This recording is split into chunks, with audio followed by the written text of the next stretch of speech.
For some reason, construction sites often fail to provide enough room for trucks to easily back into the site. Here's an example where I have a very tight angle and I'm surrounded by walls and fences. Here, I'll speed things up for you because this takes a while.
Of course, even though they don't provide enough room, if we happen to back into anything, they'll immediately freak out and blame our driving for the damage.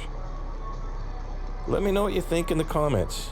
Don't forget to like this video, subscribe to my channel, and you can check out several of my other videos. All the cool kids are doing it. Thanks for watching, and keep being awesome.